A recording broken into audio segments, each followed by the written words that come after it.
Hi everyone, I thought I would jump on today and help you determine how you work out your Facebook ads starting budget. Now, this is a question that I get all the time, and I thought, you know what, I'm going to jump on and tell you how to calculate it. So this isn't one magic number. I get asked this question so often, and people think it's a magic number like $20 a day or $30 a day or, whatever. But it actually depends on so many factors or variables, like what type of business you have, e-commerce versus service-based, what your objectives are, what your acceptable cost of acquisition is, and what your products or services actually are.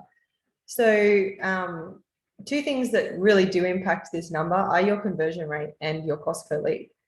But I think the real question that we need to ask ourselves is, what can you afford to pay to acquire a client or customer?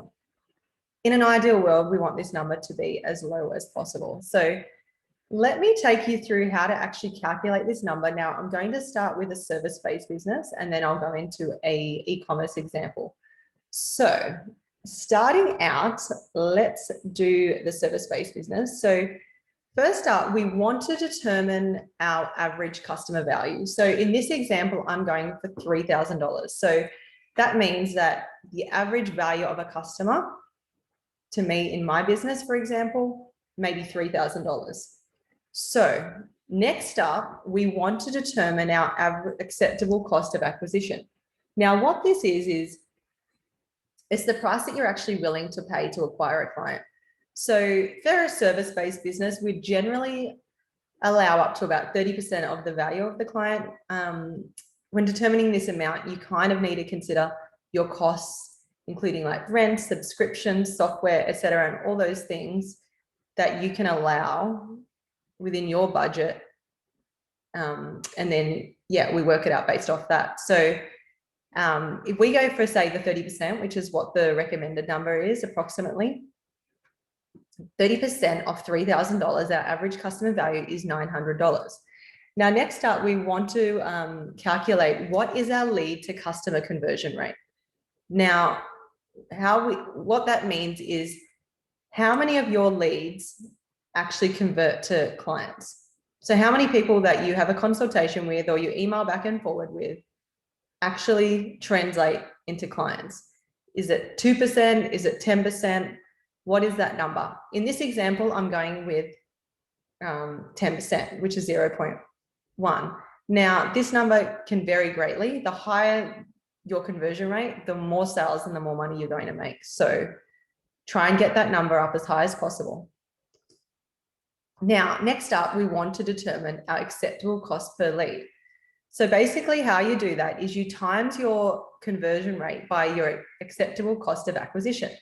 So we'll go equals 900 times 0.1. That's how we get the 90. And finally, we get to the best part of all, is where we get to determine our budget. Now, consider how many clients you can actually take on and how many you would like to actually acquire through this campaign and generate, to make it worth running.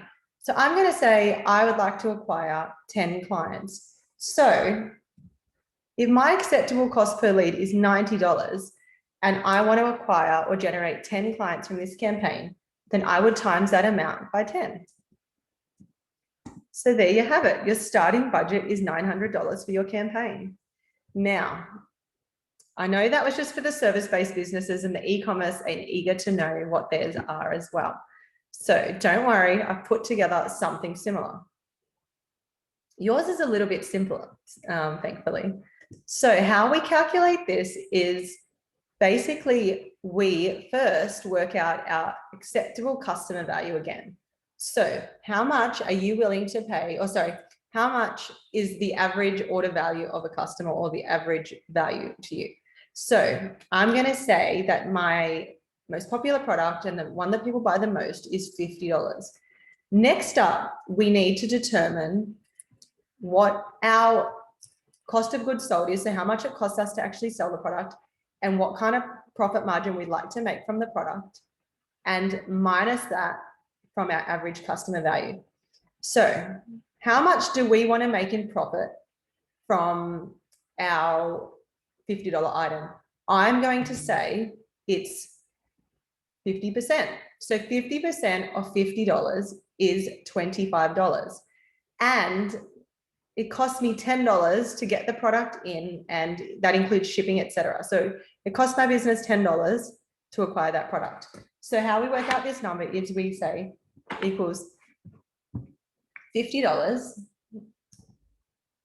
minus our profit margin. So we said we wanted to make 50% profit margin. So 50% of 50 is 25. And then we want to minus the cost that it actually cost our business to buy the product, which is 10. So there you go. Your acceptable cost of acquisition is $15. Now, how many people do we want to buy this product? I'm going to say I need 30 people to buy this product. So we get our acceptable cost of acquisition and we times that by 30 because we want to acquire 30 customers. So for our budget, for our campaign, for this e-commerce example, it is $450. Now, I can't wait to see you guys try your own businesses, whether it's service-based or e-commerce. Please post any questions you have in the comments. And yeah, I look forward to seeing how you go. Have a great day.